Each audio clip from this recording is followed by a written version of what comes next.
Case Western Reserve University's Institute for the Science of Origins proudly presents the Origin Science Scholars Program. The Institute advances the scientific understanding and application of origins and evolution of human and natural systems. The Origin Science Scholars Lectures are presented with the assistance of Case Western Reserve University's Siegel Lifelong Learning Program, College of Arts and Sciences, and Media Vision. Tonight, we have Nita Sahai from the University of Akron. She's talking on the potential roles of minerals in the origins of life. She is the Ohio Research Scholar Professor in the Department of Polymer Science at the University of Akron. She earned her Bachelor of Science as the valedictorian of her graduating class at Bombay University. I don't think we've ever had anybody that was... She has a master's from Rochester and a PhD from Johns Hopkins. Her group focuses primarily on the potential role of mineral surfaces in the evolution of cell surfaces. One major thrust is to examine phospholipid vesicles and bilayers as models of protocell membranes and primitive cell surfaces interacting with mineral oxide surfaces to determine if the surface chemical properties of minerals change, and they may have influenced the early evolution of cell surfaces, among many other things that she works on. Tonight, it's my pleasure to introduce Nita Sahai. All right, thank you, Patricia, and also thanks to Glenn for the invitation to speak here. This is actually my second time to speak in this lecture series. The first time was in October 2014. And the audience had great questions then, and I look forward to questions from you again as we go along. So thank you for coming. Before life got started on the Earth, what we had was a gaseous atmosphere, water, and a rocky crust that contained minerals of various kinds. From this, there were also a few simple organic molecules. Organic molecules are any molecules that contain what's called reduced carbon in them. So there were a few simple organic compounds also present in the atmosphere or in the water that had been formed by reactions like lightning affecting the combination of gases like carbon dioxide and ammonia in the atmosphere to form reduced carbon and nitrogenous compounds. These simple organic compounds had to somehow become longer, complex molecules that are called polymers of those simpler organic compounds, and then self-assemble into an entity that is capable of both replication as well as maintaining itself through something called metabolism. So what life does is it's basically a self-replicating entity that is capable of sustaining itself, maintaining itself.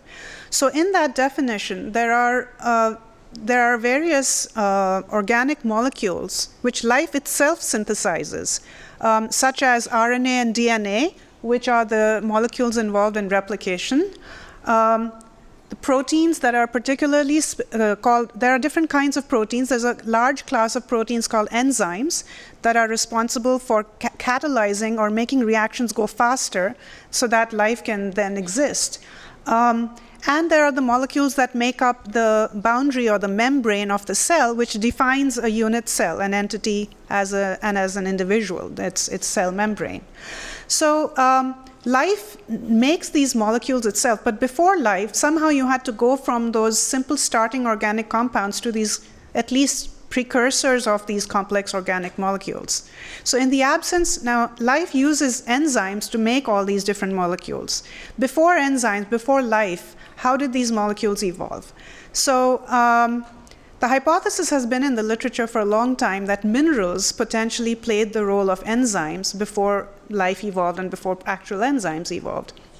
So what I'd like to do today is to give you a couple of example studies where we have looked at the role of minerals in self-assembling the cell membrane and in the polymerization of the simple organic molecules that build up RNA. RNA is believed to have preceded DNA in the origin of life, during the evolution of life, and so we focus on the formation of the RNA molecule. Now, before I go any further, let me explain to you what a mineral is.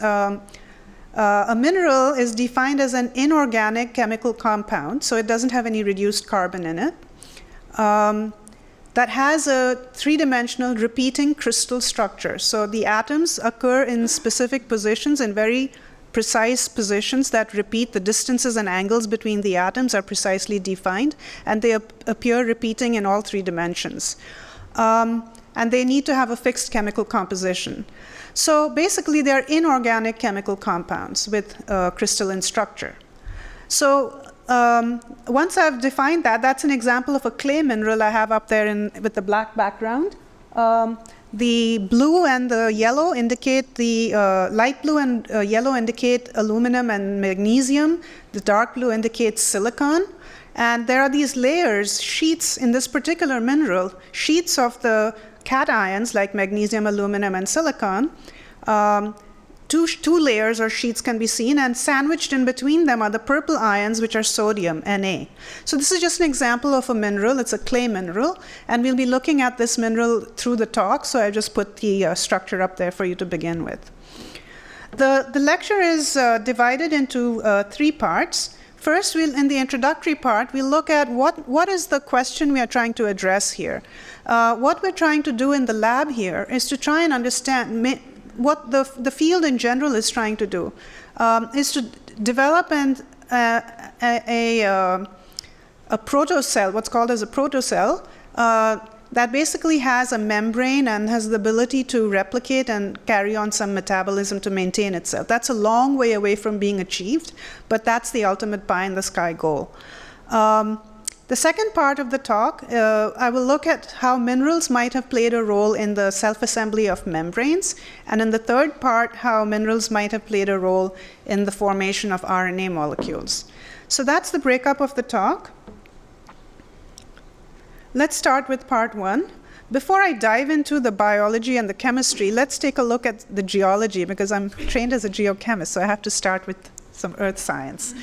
Okay, so the Earth is 4.56 billion years old. This is a timeline that shows 4.56 on the left side, and present day on the right side, which is 0.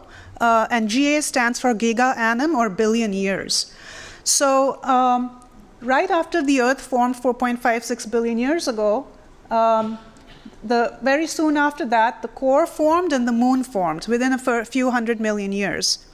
At about 4.4 billion years, people have discovered this zircon crystal from Western Australia and some rocks in Western Australia. And when they did the chemical isotope analysis on that particular zircon crystal, they found that it was crystallized in the presence of liquid water. So basically, very early in the history of the Earth, at 4.4 billion years, only in the first 150 million years or so, the Earth had cooled sufficiently that liquid water could exist. So it's not going to be cool like present Earth, but the chemical isotope analyses in that zircon tell the geochemists that the water was about 85 degrees Celsius. So it was a warm Earth, but stable enough for liquid water, and that's important because it means that life then could have started relatively early. Before the discovery of that crystal in the early 2000s, people thought it took much longer for the Earth to cool down, and therefore life started much later. But this sets it back very early. By about 4 billion years, 4.1 billion years, there is the formation of the oldest rock that's found in the rock record. And by about 3.8 billion years, you see the sediments from Isua. Isua is in Greenland. There's evidence for sedimentary rocks, which means there was erosion and weathering and those sorts of normal geological processes going on. And there's also evidence of life by about 3.5 billion years ago. So that's the green cyanobacteria shown over there in the apex chert. This was highly argued in the literature, but finally most people believe that this was the early form of life. So there were bacteria producing oxygen by 3.5 billion years ago. Early Earth had no oxygen, but by 3.5 you have cyanobacteria that produce oxygen. The oxygen accumulates in the atmosphere, and by about 2 billion years ago, you can measure the oxygen present in the atmosphere by their signature in the rocks. By about 1.8 billion years ago, you get the first cells that have a nucleus. That are the eukaryotes. Eukaryotes are the higher organisms. Before that, it's all bacteria and what are called archaea. And only at about 600 million years ago do you start seeing organisms that make fossils, that make hard shells. And so you see the trilobite there. And you see where the dinosaurs appear only in the last few hundred million years, and humans are very recent. So the period that we're interested in is from about 4.4 billion to about 3.5, where water became stable, to the first known fossils. Okay, so what are we going to try and make in the lab? There are basically, as I said, 3 molecules that are of importance that all cells have. They have the information molecules, DNA and RNA, that are important for replication. They have these protein enzymes that are important for metabolism. And they have the lipids, which make up the membrane of the cells.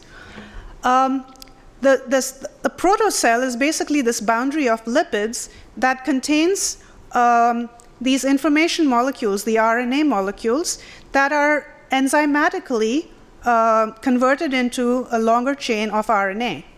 But before enzymes, how was this happening? Metabolism is also catalyzed by enzymes, some of which are embedded in the membrane. And that's shown as E2. So this is an example of carbon dioxide being taken up from the atmosphere, being converted to a reduced organic compound, which is used in metabolic cycles, and oxygen being excreted. So this is what a photosynthetic metabolic cell does. So in the absence of these enzymes, E1 and E2, it has been proposed that various minerals could have played the roles of enzymes. So for RNA oligomerization, clay minerals might have played a role. For metabolism, iron sulfide minerals, which were very common on early Earth, may have played a role, other sulfides as well. And then the question arises whether minerals had anything to do with the self-assembly of the membrane. So what I will present to you today is data for our studies showing how minerals played a role in the membrane self-assembly, so the bottom part there, as well as how clay minerals might have played a role in the formation of the RNA molecules. We have presently data for the enzymatic processes involved in metabolism and what minerals might have done there, but that paper hasn't been published yet, so I won't be presenting it here today. I'm just not clear on what the difference is between a protocell and a cell. So a cell has all the abilities, all the enzymes, everything that a modern bacterium does, a cell or any cell does, it has. The protocell is when it is still very rudimentary. So for example, are you a biologist by any chance? Okay, all right. So some of the processes and the chemistry, the biochemistry that goes on inside the cell hasn't quite developed to the fullest extent. And so there are precursor reactions that kind of do a rough job of what a real cell does, but they haven't evolved to the full extent. So there is something called LUCA, the last universal common ancestor, which is an hypothetical organism that when you trace the evolutionary tree down, it's the last, it's the most, as the name implies, it's the organism that has the genes that are common to all other living cells. So before you came to the last universal common ancestor, you had this evolution of protocells. So there might have been different populations of protocells doing slightly different things, but eventually one wins out and becomes LUCA, the last universal common ancestor. So basically they are rudimentary forms of cells. They haven't quite evolved all the functions of cells yet. I noticed in your last slide you had minerals down at the bottom. Does that indicate that minerals were like a polymerizing agent? And if so, did they work alone or use something else like UV radiation? So the idea is just to show contact between the membrane and the mineral. That's all I'm trying to do by showing it at the bottom. But the minerals, if it's a rock surface, then you can imagine a protocell or a cell sitting on the rock surface. But oftentimes the mineral is weathered into tiny particles and it's floating in the water. And so those particles could also be interacting with anywhere else on the membrane, not just on the bottom. That was just a schematic way of showing contact between the mineral. But there might also, you're very right, there might be connection. The mineral in combination with UV light might have played a role. So in fact, your question anticipates the right side of that, where it says enzyme 2 or iron sulfide, that's the part I won't be presenting here today, but what we've shown is that with various photocatalytic minerals, when you shine UV light on them, they're capable of driving a very rudimentary metabolism. Thank you for joining us.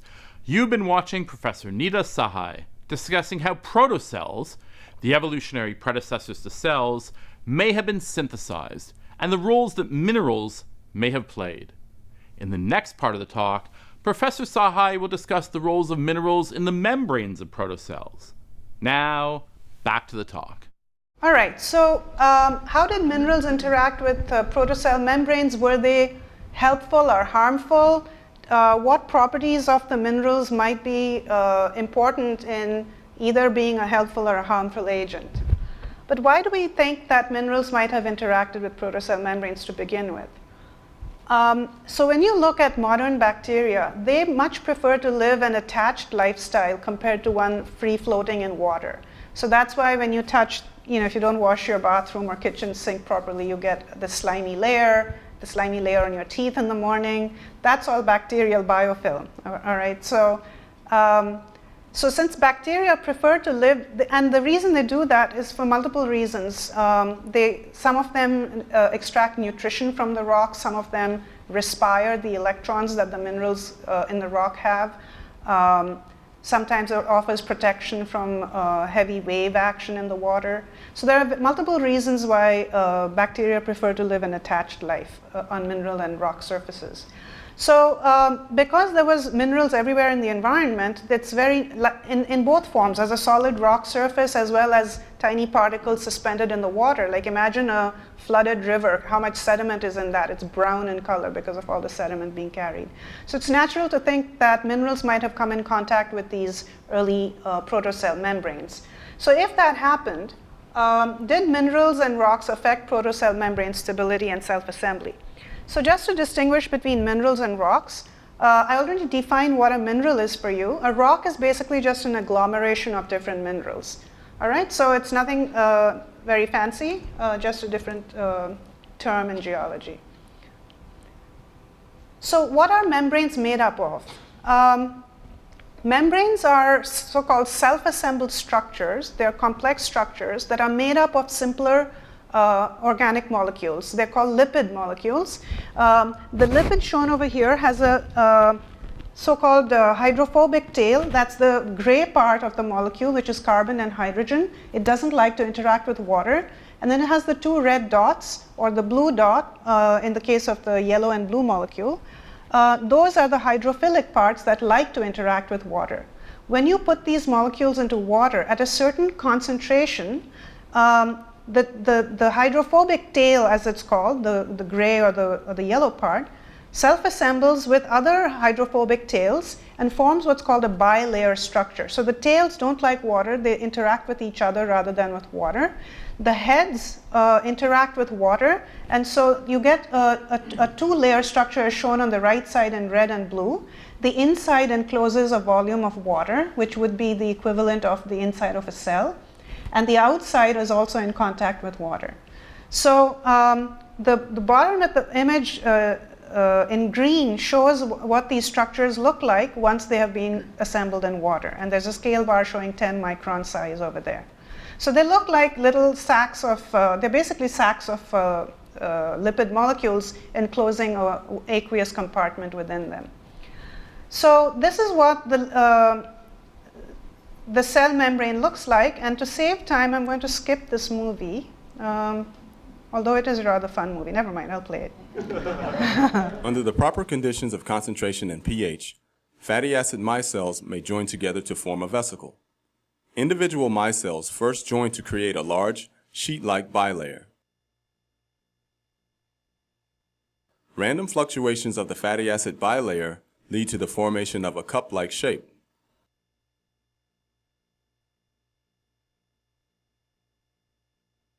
When in close proximity, the ends of the sheet can seal together, forming a spherical vesicle. So just random fluctuations bring these things together to make a spherical vesicle. The vesicle is basically a physical entity that's mimicking a cell membrane now.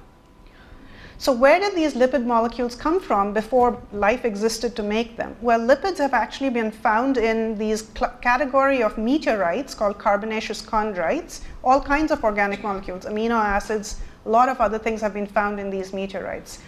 The lipids that have been extracted from these meteorites were added to water, and they formed these vesicle-like vesicles which look like cell membranes.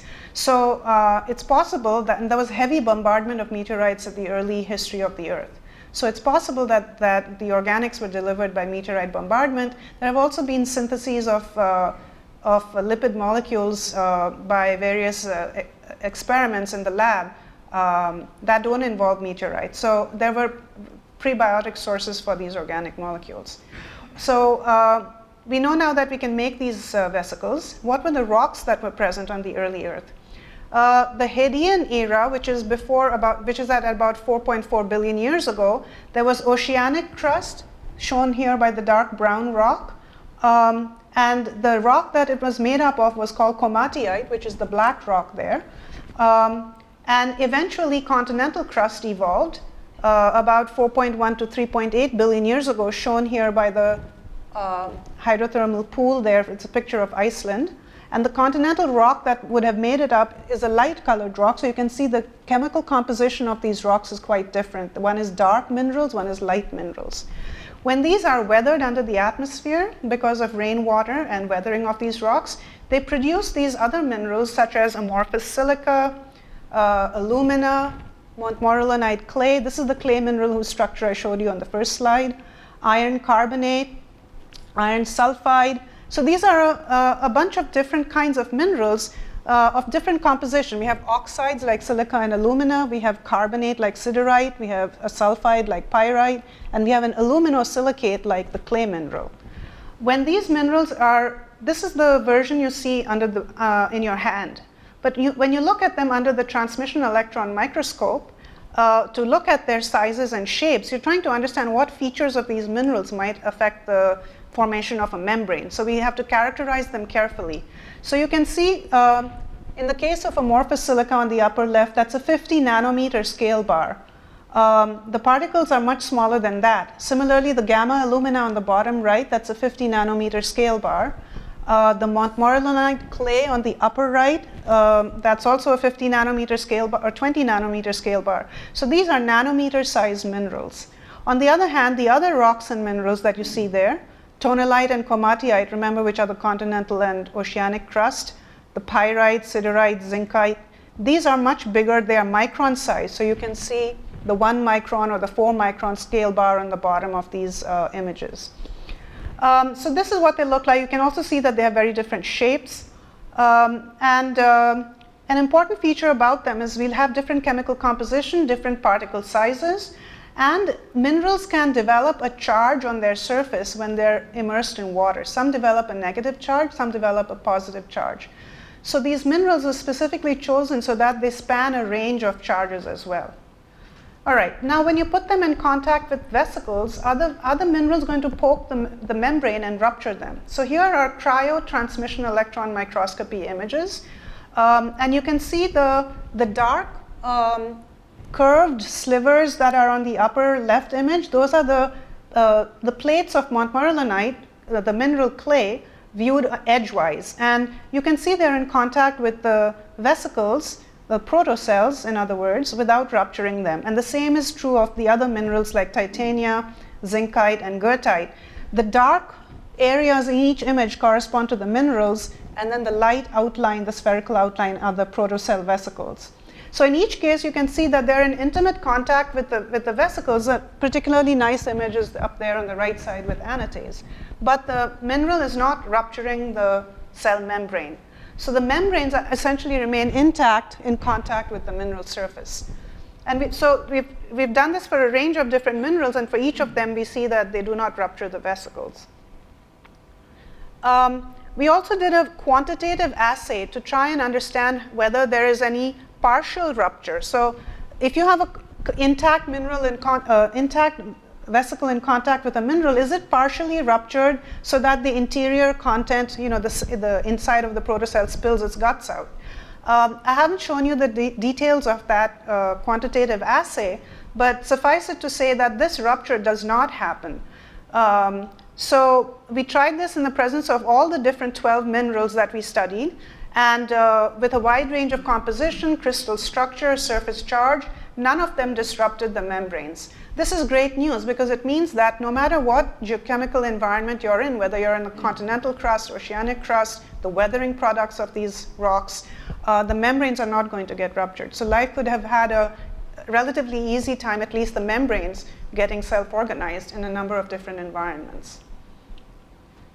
Now we look at the rate of membrane formation. The first thing we looked at was the stability of the membrane, but now we look at the rate at which these single lipid molecules self-assemble and form the vesicles. Remember the video we looked at. So we do a quantitative assay to determine how fast these vesicles are forming, starting from the simple single molecules.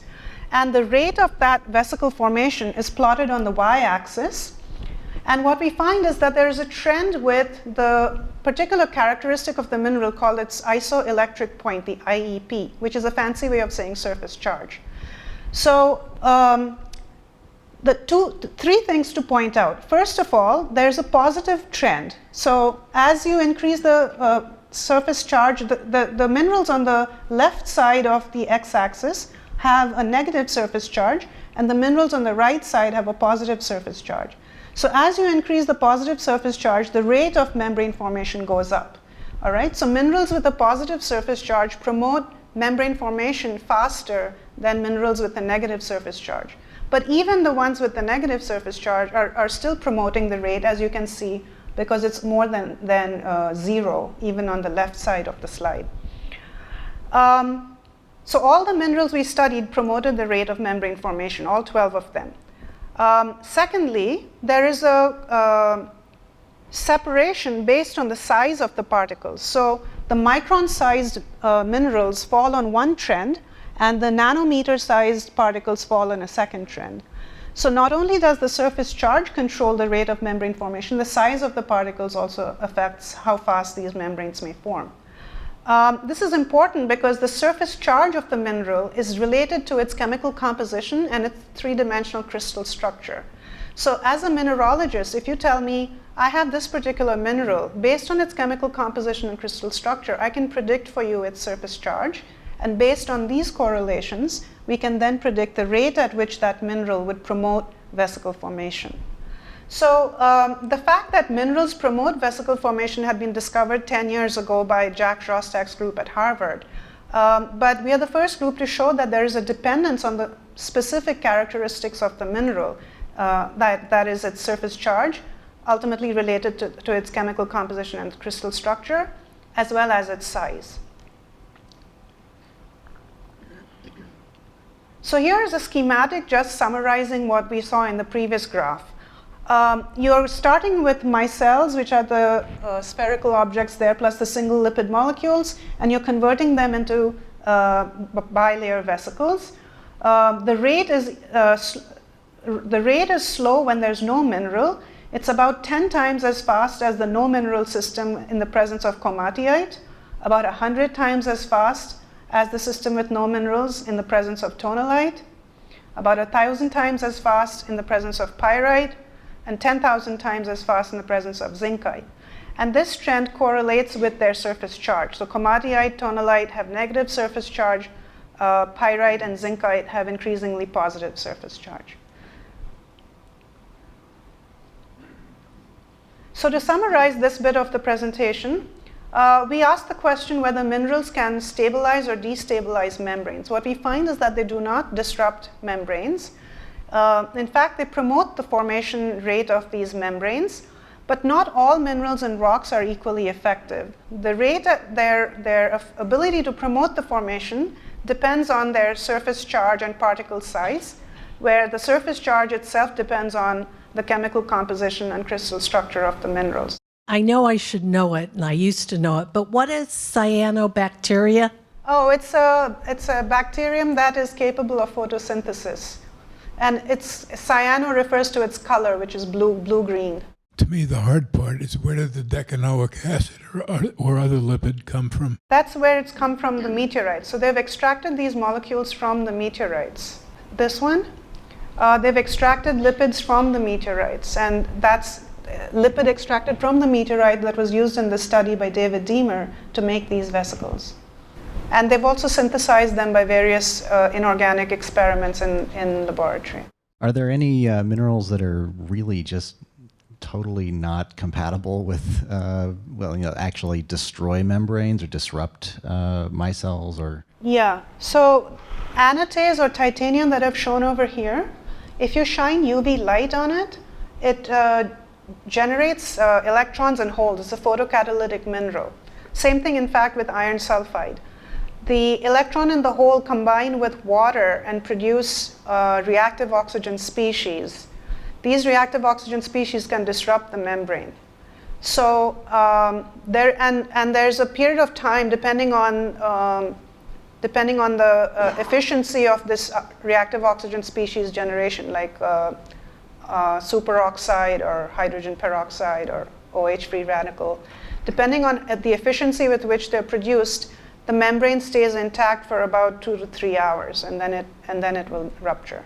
I noticed that all the experiments were done at a neutral pH, pH 7, and so I wonder what is the role of the pH and how that affects the stability of the lipids. Good question. So the decanoic acid vesicles form at pH 7 or more basic.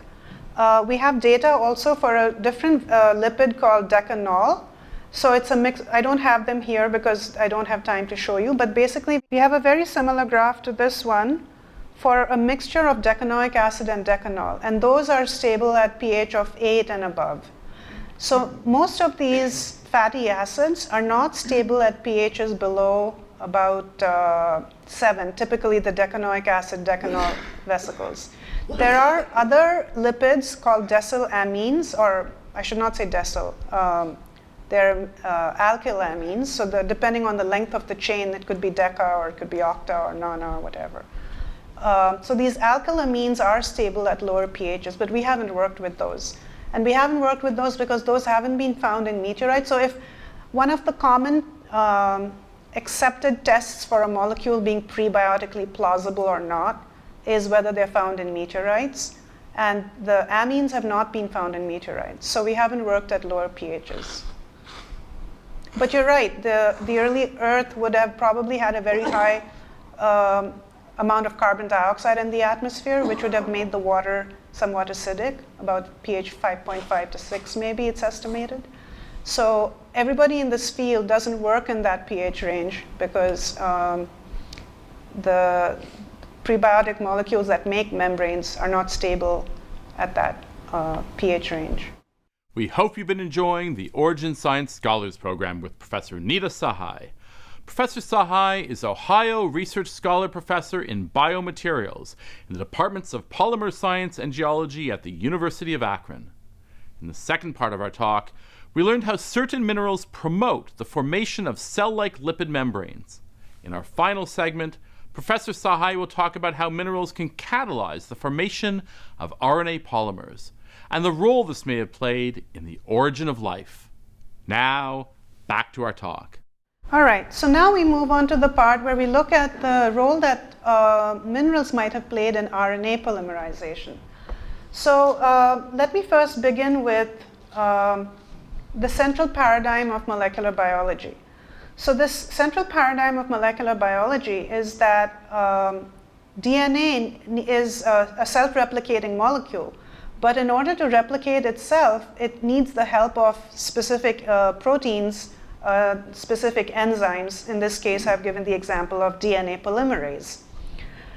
Where does DNA polymerase or any enzyme or any other protein come from?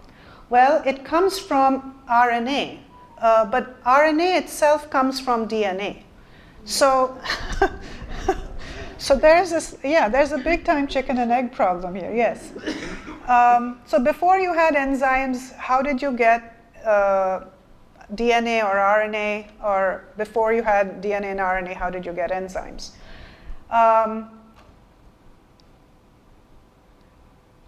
So that's the big question.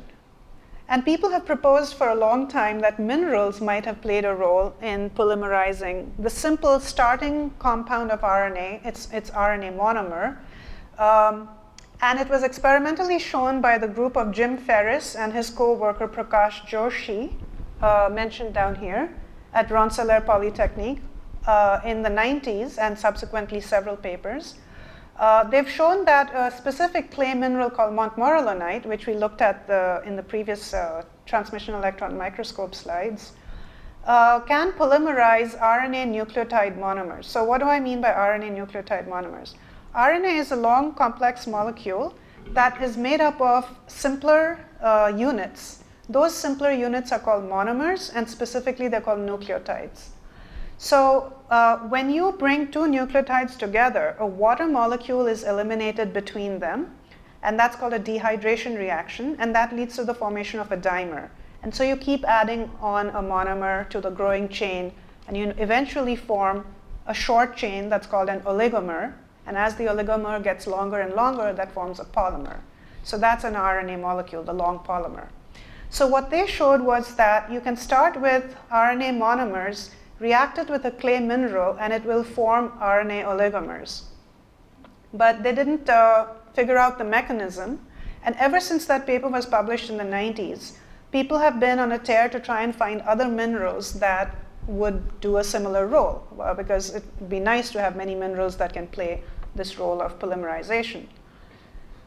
Here I show, this is an important idea, so I'm showing the same thing to you again in slightly different schematic. The nucleotide monomers are made up of, shown in the blue, purple, and pink structures. They are made up of the nucleobase, which is the blue box, the ribose sugar, which is the pentahede, the pink structure, the purple structure, and a phosphate group, which is the pink circle. So that is the complex structure of a nucleotide. When you bring two of these nucleotides together and remove the water molecule, they get joined at, as you will see with the pink ball and the two black lines coming out of it, the join happens at the phosphate. So it forms what's called a phosphodiester bond. Doesn't matter. The point is that two monomers combine by eliminating water between them at the phosphate connection. So that's a dimer. And as you keep adding more and more of these, you get an oligomer, which is shown on the right side.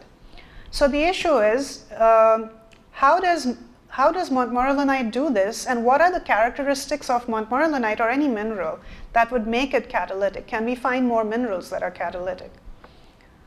So people, in order to identify other minerals that promote RNA polymerization, have been studying the adsorption of the RNA monomers on a variety of different minerals. What is meant by adsorption?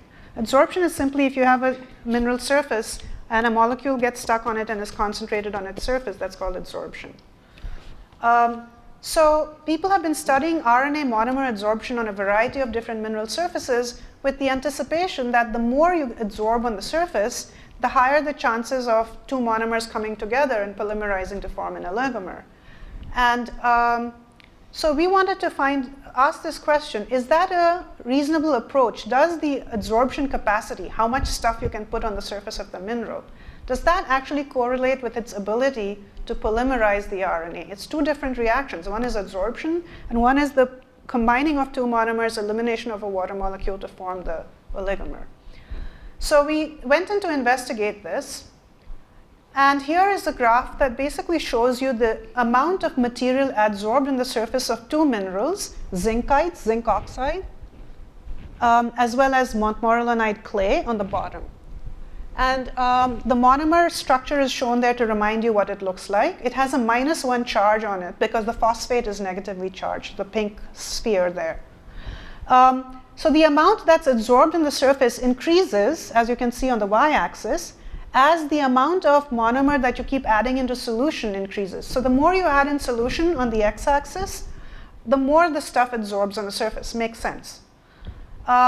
What you can see there, though, is that the zincite adsorbs a lot more than does the montmorillonite clay. And it's about 8 times. So the zinc oxide adsorbs more than 8 times what the montmorillonite adsorbs. What's going on here?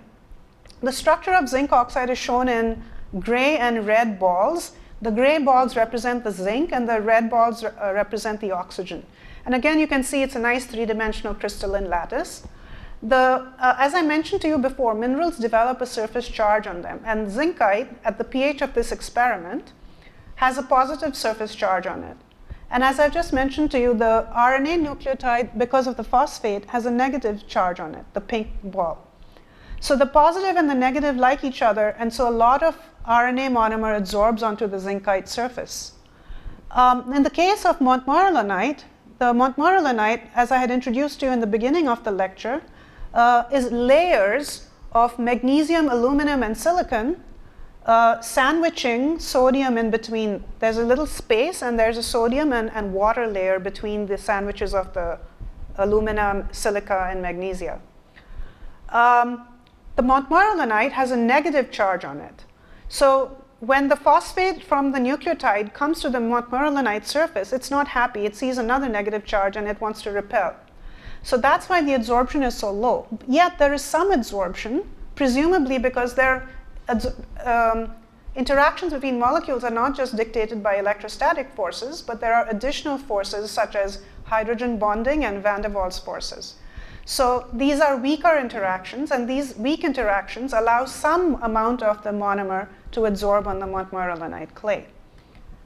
Now let's look at, if we are to believe the expectation of everybody in the literature, that the zinc oxide should be really polymerizing RNA like gangbusters, because it has 8 times more monomer absorbed on the surface. So this is a figure showing 3 HPLC. They're analytical technique, high performance liquid chromatography. The spectra are called chromatograms. And basically what we're seeing is individual peaks in each of these spectra which identify the monomer, the dimer, the trimer, etc., all the way down to whatever oligomer that may be formed. So in the first case, that's the control experiment. There's no mineral, it's all in solution. And you can see the peak corresponding numbered 1, with labeled 1, which is the monomer, and a tiny, very tiny peak labeled 3, which is the trimer, and then a large peak called breakdown. So this monomer also breaks down when you put it in water. So there are also its breakdown products in water. Now we look at zincite, and you basically see again a monomer, a dimer, and a trimer, the 1, 2, and 3, and the breakdown products. So that doesn't look very different from the case where there's no mineral present at all. So the zincite doesn't seem to be doing much. In the case of the montmorillonite clay, you can see there are peaks corresponding to up to 8 mers or octamers. So there is some polymerization that is occurring on the montmorillonite. And this figure, the data in this figure, has been shown schematically here. When you have the zinc oxide structure, you form a nucleotide trimer, which is same as the no mineral system. In the case of the montmorillonite, there are 8 of these, so it's the nucleotide octamer. So what's going on here? How come zincite is absorbing more but is not polymerizing? What is it about montmorillonite that is causing this polymerization to occur? So does absorption capacity correlate with polymerization efficiency of the mineral? The answer is no. What characteristic of the mineral is controlling its ability then to promote polymerization? What is it about the clay mineral? So we take the montmorillonite clay, absorb the monomer on it, take zincite, absorb the monomer on it, and we do nuclear magnetic resonance, NMR, magic angle spinning spectroscopy. So this is a large mouthful, but basically it's a spectroscopic method that helps you to determine the bonding between the monomer and the mineral surface. So the important thing to note is that the peak, the phosphorus 31, we're following the phosphate group in this particular spectrum.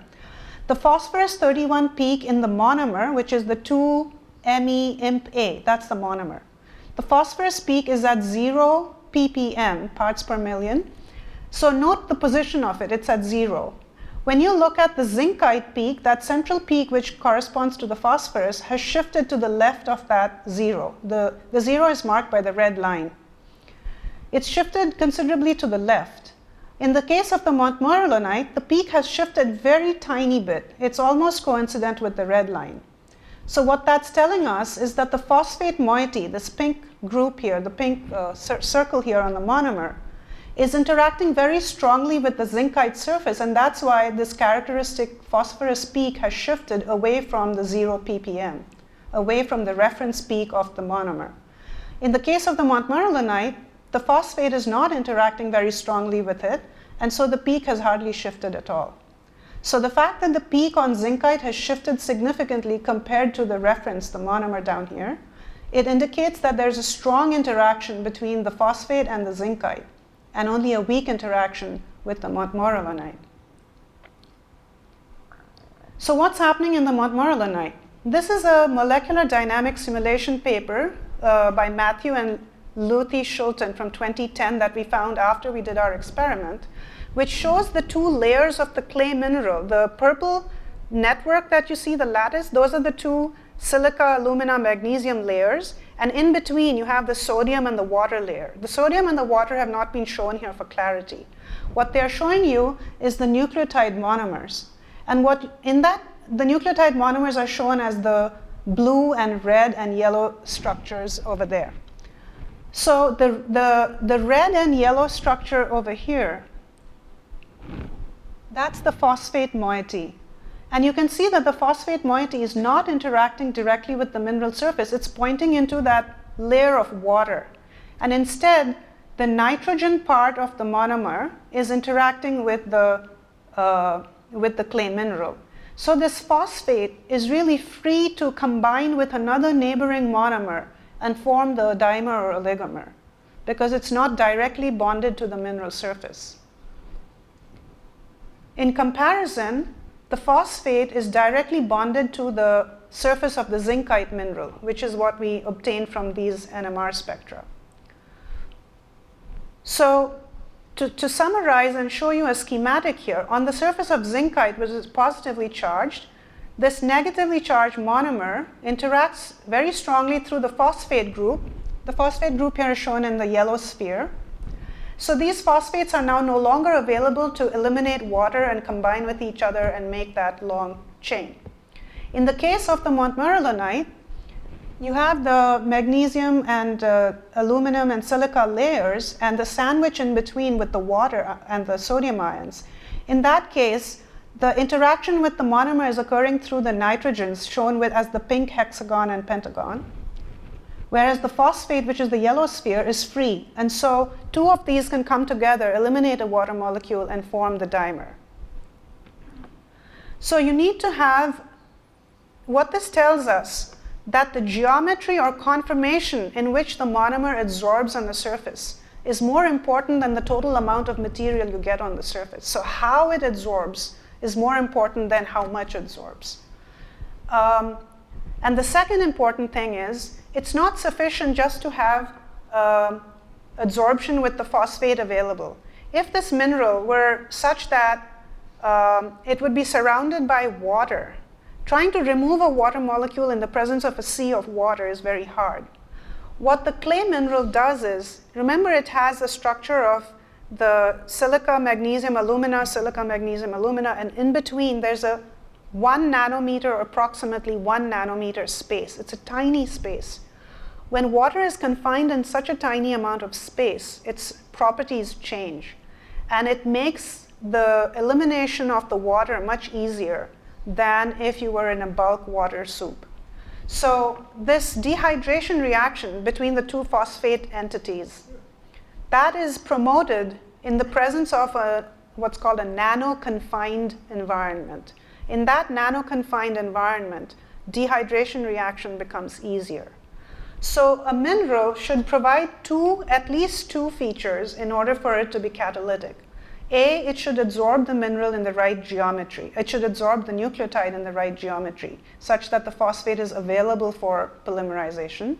And B, it should offer a nano-confined environment where this dehydration reaction that leads to polymerization is promoted. So this is why clay is catalytic to RNA polymerization. So the question then arises, what other minerals are catalytic? We had some ideas based on our knowledge of crystal structure and mineralogy. We are testing those ideas right now, and I'm not presenting those because that's in a proposal that's in review right now. So hopefully it'll get funded. But we do have ideas for pursuing other minerals. There are thousands of minerals, so instead of an ad hoc approach of just throwing darts and trying to figure out each and every mineral, whether it's catalytic or not, based on this study that we have done, we have some hypotheses now as to do a targeted search for which minerals might actually promote RNA polymerization. So this much has been shown by Jim Ferris's group, that the clay mineral promotes RNA oligomerization. We have reproduced it in our lab. We have an explanation for why this happens. We have an idea for what other minerals might do this. But have the polymers have grown long enough that they can fold and then perform the functions of RNA? That has not been achieved so far. So that is still another pie in the sky sort of deal that people are hoping to achieve in this literature.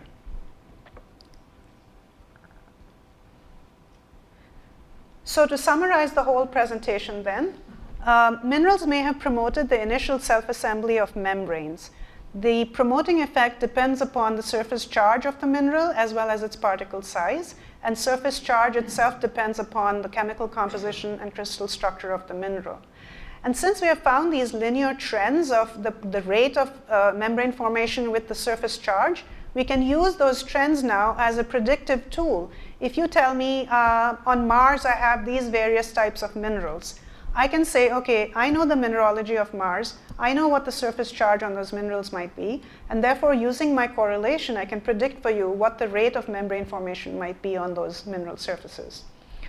Finally, RNA monomer conformation when it is adsorbed is more important than how much monomer is adsorbed. You do need some adsorption, but the geometry is very important so that the phosphate is available to bind with another phosphate and eliminate that water molecule.